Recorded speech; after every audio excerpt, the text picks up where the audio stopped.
Now this illustration gets into replacement luminaires, really gets into the meat. And notice NEC 410.44, exception 1 is what we're talking about here. Now in the note, it says GFCI protection can be used in the circuit breaker or breakers ahead of these lighting fixtures, depending upon when they were installed.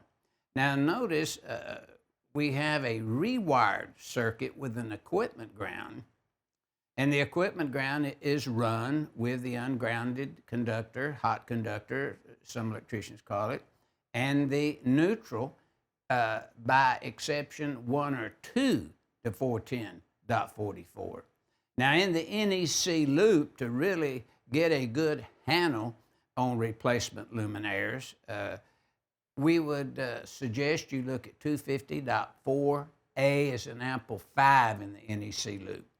That says you have to provide an effective ground fault path for fault current to travel over, either using metal conduit, raceways, use AC cable, MC cable that would allow, in some cases, the metal clad to be used as an equipment ground, or you'd pull an equipment ground with that type of system.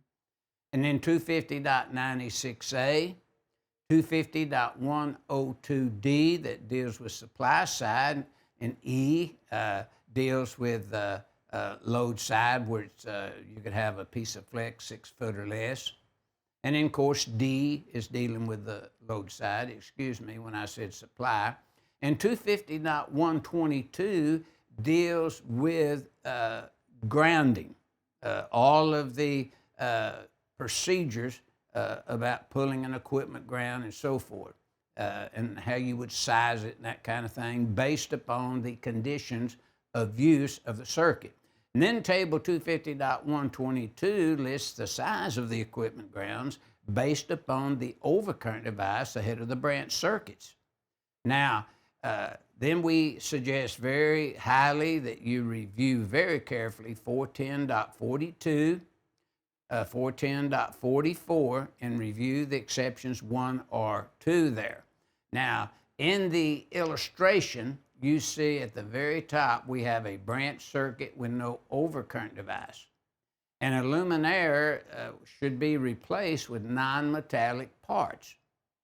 But if a metal fixture was used, then remember we said the exception 1, I believe, in 410.42 that we looked at, said if the GFCI protective circuit breaker was ahead of the circuit, then it could replace an existing fixture where there was no equipment ground present.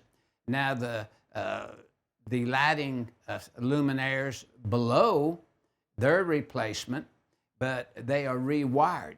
And so when we rewire them, we must provide a circuit with an equipment ground in accordance with the sections in the NEC loop.